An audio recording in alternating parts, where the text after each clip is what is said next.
Hello, everybody, and welcome back to our holiday series. We are on day 9 today, and we're going to be talking about setting boundaries around food and body talk. I have Kathleen Hernder with us today, and she is one of our dietitians on our team who helps clients with relationship with food and helping them improve their relationship with food, especially around chronic illness. So welcome, Kathleen. I'm happy to have you here with us today. Thanks for having me. Yeah. Well, so when we think about this time of year and even just the idea of setting boundaries, what are we getting at? Like what's happening when you're talking to people? What are the problems that they are noticing and asking you about in session? I think there can be a few of them, but one of them is the idea of people making comments on what they're eating when they've been trying so hard to undo a lot of the rules that they've set for themselves. So that can be a big one. And the other one is a lot of the times people haven't seen other people for a while when it comes to the holidays. And there can also be a lot of comments on people's bodies. And that can be extremely difficult and triggering for people and difficult to navigate. So I think those are kind of the two big ones, is commenting on people's food choices and also commenting on their bodies. Yes, absolutely. Especially, if there's been a whole year gone by from meeting with a family member. So yes, today's topic is one that many of us will encounter probably in a couple weeks. And we don't often talk about. I will hear that people will tell me about what might happen and how these conversations might have come up, and they've just kind of sat there in silence and internalized it. So what we want to do today is talk about how we can maybe set some boundaries around food and body talk when we're in a social gathering. We want to keep things light and kind of shut down some of that conversation before it even happens. I'm just going to acknowledge that I have a lot of privilege in my family and our get-togethers. I'm sure Kathleen does too, because we wear the dietitian hat and our family members know what we do. And I think when I hear some of these conversations come up, like I just jump up and I shut it down right away, because I've got young kids and I don't want anybody to be internalizing these conversations.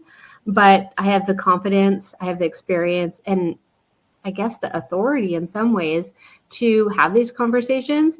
And I'm just going to say that they're harder than what we're going to probably make it sound. They're just full space. And you know what? If this year you don't set any boundaries and you just sit there silently and internalize it, but you notice and you can say like, oh, what do I do in the next situation? That's still helpful. That's still positive. That's still moving forward. A lot of the times something like that might come up and then I'll be like, oh, I wish I would have said that. That's still learning, because next time it happens, hopefully you'll be like, hey, I remember, I know how to respond to this. So let's dive into this. Kathleen, why would you say boundaries matter? They matter because if we're not setting those boundaries, people think that it's okay to say what they're saying, whether it's comments about your food, comments about your body. And it's also helping to protect your own energy. And it's something we're not really taught how to do. Or maybe, I don't know, maybe people are now. I wasn't. No, I think more so women. But I'd say both genders were not talked to or told, especially of setting boundaries with people that are older than us, or people that we would consider close to us, like friends or loved ones. Absolutely. So yeah, it's a way to just try to protect your mental and emotional health and well-being. I find before I kind of learned how to set my own boundaries too, like I would just get very exhausted and my capacity would get really kind of limited if I didn't have any boundaries. So I'd say one of my boundaries in other social situations is I don't talk about nutrition because that's not something that I want to do at a event somewhere. So I've learned how to set boundaries when someone's like, oh, let me tell you about how I eat, and maybe you can give me some advice. Like I've got some really strong boundaries about doing that in public. Or if I'm like getting my hair done or my nails done, I'm not turning my pedicure into a nutrition appointment. Boundaries are, that's maybe how I might have to get out of my comfort zone to set some boundaries. But when it comes to, I guess, boundaries around talking about food, would you say that there's differences between, I guess, food talk and body talk? I think there are some differences in the fact that food talk, it hits people, but it will get internalized, but I don't think it's internalized as deeply as body talk. I think they both can create a lot of like shame and discomfort for folks. And those body comments just seem to be the things that like people remember for decades. Like, I don't think people realize that when they decide to make a comment about someone's body, that those things stick with people for a really long time and can be extremely harmful. And that's also why it's important to set those boundaries so that we're teaching people that that's not okay, if that feels okay for you to do so. Yeah, sometimes it's not safe to do that and causes more problems. But why do you think people feel that it's appropriate to comment on other people's bodies? I think it's a weird societal thing, especially because like it affects people of all genders, but especially for people who are socialized as women, we've almost been taught that like it's a way of bonding to talk about things that we don't like about ourselves and our bodies. And so then it somehow becomes normalized and okay that we comment on other people's bodies. And usually it has more to do with the person making the comment than it has to do with the person the comment is being made about. Yeah, absolutely. We talk a lot about the comparison trap and how comparing ourselves to others is a futile activity and never leads to positive things. Like I feel like the Fitspiration that you see on the social media and everything, like I never gone and saw them be like, yes, that makes me want to go hit the gym. I just always feel like more negative, like about myself. So like viewing that sort of stuff has never been helpful because of the comparison. And then I think that because it's so maybe rampant, then we think like, oh, maybe we can continue to talk about bodies because people are sharing their bodies online and sharing all of that. And I think that we got to kind of step back and go, I'll explain it to a client like this, like it's about as inappropriate as asking somebody what the color of their underwear is. Like, would you do that? And most people are like, well, no. I'm like, well, then why are you commenting on somebody's body? It's just inappropriate. And I think if we all responded to body talk as inappropriate, maybe people would stop doing it, but we don't. We're like, we'll engage back. Oh, yeah, I totally know what you mean or whatever. And it's like back and forth. Or, if we get if we're maybe texting with friends or engaging in any conversation and somebody brings up like talking about somebody else, like I would be like, hey, this is not cool. Like body or talking about somebody else's body is not appropriate. Like, let's shift the conversation. But I can imagine that many people do that. I think a lot of people just be like, oh, that was awkward. Moving on, maybe I'll internalize this. I don't know what to do with that. So the holiday seasons often come with a lot of these uninvited conversations around diets, weight, and food choices. These discussions can feel unhelpful and even triggering for many individuals. And setting boundaries around these topics can help protect your mental space. Help protect is way more than help, like just navigate your mental space. So here's an analogy. Imagine these conversations are like unsolicited advice about your parenting or your career. Another one I'll talk about is like we might recognize that talking about politics in a social situation is really sometimes inappropriate, or like you just don't want to go there. Talking about somebody's body is like bringing up religion or politics, like just not something that we want to be talking about. Would you agree, like those two, like politics and religion, are just kind of maybe a topic that in a social situation, not probably something you want to open the can of worms of? Especially when you have maybe family members who have very different views than your own. Like, it's not going to be helpful or productive oftentimes. And same thing with talking about someone's body. We should just all refrain from talking about other people's bodies. But yeah. So unsolicited advice, or it's not helpful. We don't want to really take people's words to heart. So even just trying to steer the conversation around can be hard. But Kathleen, what are some of your top conversation, I guess, rewinds or like shifting conversations advice that you give your clients? I would say, first of all, it depends on their comfort level and the situation, because we also have to keep in mind that a lot of people, oftentimes, like some of the people they're around during the holidays might be some of the people who have been difficult figures in their lives when it comes to food and body image, and that it can feel extra difficult. So it might even just be like, maybe you don't address it and you just change the topic, right? Like, that is a perfectly acceptable way of protecting your own mental and emotional energy. It might be something like, I'd really like just to focus on enjoying our holiday and not about food. Or sometimes if you're feeling really feisty, I say to some of my clients, like, you could say, there's just so many more interesting things to talk about than food and body, don't you think? And then you can change the topic. That one always stops some people in your tracks, but I know that not everyone feels comfortable with that one. No, it's feisty. And then I'm going to say, like, but if that's, your journey and you have that confidence, that really will shut that conversation down without, being too offensive.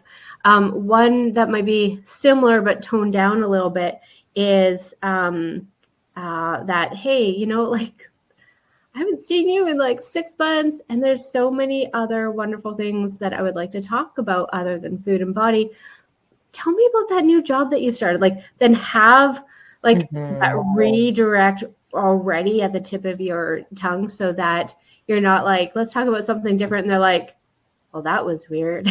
Like, just, coming up with something. And I think you can even say it in a like not feisty way, but still setting your tone very clear. Like, this is just not something we talk about. I know one situation for me, I've just been finding being very transparent helpful. I can't always think on the top of my head and remember some scripts that I might have prepared.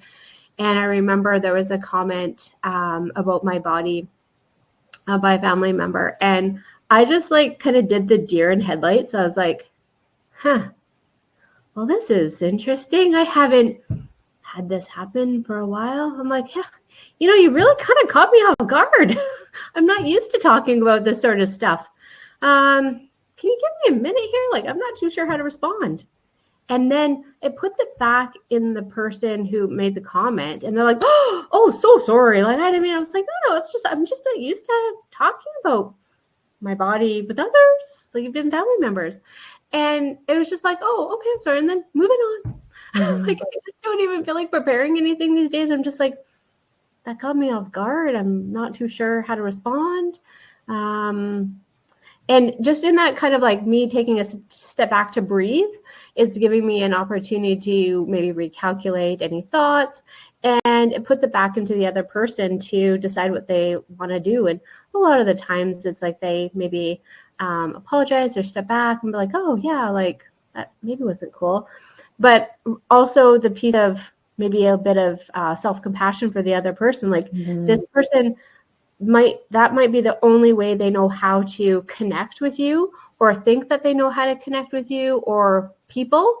And that's maybe their dialogue or their language that they've, used to connect with people in a long time. So that's why I'm just feeling lately for me, to kind of show the other person compassion. I just step back and be like, hey, you caught me off guard. Let me think about this for a sec. And that way I don't feel like I'm maybe causing a big scene or having to make a big stance or kind of be like, hey, I'm noticing that feels different for me. I need a moment. But yeah, what do you think about that? Like, should I be more direct, or is that, okay? I don't know that there's like a particularly right or wrong way to do things. I think it's what do you feel comfortable actually doing and what works for you? Because what works with one person, you might need to be really direct. And another person might be a little bit more self-aware where they might be able to take that on. And there are some people too where we might bring it up and they might just continue to do it. Like we all have a family member and that's how they are, and they're probably, an older generation, and that might not change. And it might be, how can I take care of myself around that too? Yeah. I guess one other thing I want to bring up is I think when people think about food and body comments, they often think about them navigating them when they're negative. And I want to just point out that this also applies to the idea of compliments. Yes. That we think like, okay, it's bad to comment on someone when their body has changed to be larger because societally that's something that we usually don't talk about, but like, oh, I should always compliment someone if their body has gotten smaller. And that can also be triggering for people because you don't know why their bodies are smaller. They might be really sick. They might have an eating disorder. And so like oftentimes what we think of as being a compliment or being helpful can actually be quite harmful. And so sometimes this is navigating the positive comments too, because they can make people really uncomfortable. Yeah, we should have probably prefaced like food and body talk can be, both around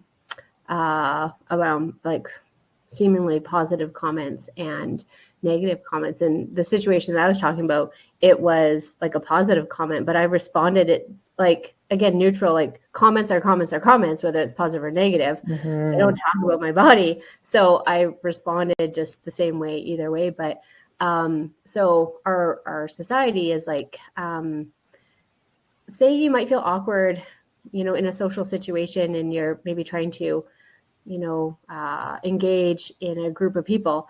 Somebody might be like, oh, hey, I like your hair. And then, oh, well, and like that conversation then might just end, or it could go into what they're eating and what their gym routine is like and what they, like it just can go down the road in so many different ways. So I think food and body talk come up in many social situations as a way to connect. And we just got to, think about how else can we connect with others and not use this maybe common thing, because we all eat and we all have bodies. How can we connect with people without using this common denominator? What are some other common things we might have somebody to talk about? And interestingly enough, I know, Kathleen, because you haven't physically been to our clinic in Winnipeg, but one of the rules or policies I've put in for our admin staff is that we don't comment on people's appearance when they walk in the door. And it seems kind of like a weird thing to make it a policy, but in the years past, some of my front desk staff, just to be nice, like somebody would walk in and be like, oh, hey, I see you did something nice with your hair, like looks great, like right before they come in for their appointment. And while that again is just part of our society and how we talk, the way we kind of navigate things now is like, hey, I'm so glad you made it today, like how are you doing, how are the roads, what's the weather like outside? Because the reality is, I think we're all just trying to connect and say hi. Right? And if we just stop with the talking about appearance, like we can still say hi and still connect. But it doesn't have to be about those two aspects. You might ask someone instead, like when we're talking holidays, like, what's something you're really excited about that's happened to you since I spoke to you last? Or like, what's something that's bringing you lots of joy? Or there's so many other things that we can talk about when we're not just talking about appearance that can achieve the same thing maybe more effectively. Yeah. So we probably just scratched the surface here today, Kathleen. I'm going to wish everybody the best of luck navigating their social situations and boundaries. I think that if you do kind of come into a situation where you might something negative was said or even positive that made you feel uncomfortable and you didn't know how to respond, that's okay. Like, write it down. Feel free to email us. Let us know. I'd be happy to, provide some knowledge around that. But I think if we write it down and we kind of get it off our chest, and then we might be able to reflect upon it later and be like, if I could do this differently, what are 3 other ways I could have handled this situation? And as we ponder and think about it, I think that helps us process what happened, but then also prepare us for the next situation. So don't let it stew with you. Like, think about, what can I do differently next time? And I'm almost going to say you can be prepared or guaranteed there'll be another situation. It's just life living in this diet culture that we live in. Absolutely. Good. Well, thank you very much, everybody, for tuning in today. And we'll wrap it up and we'll see you at our next day event. Take care. Bye.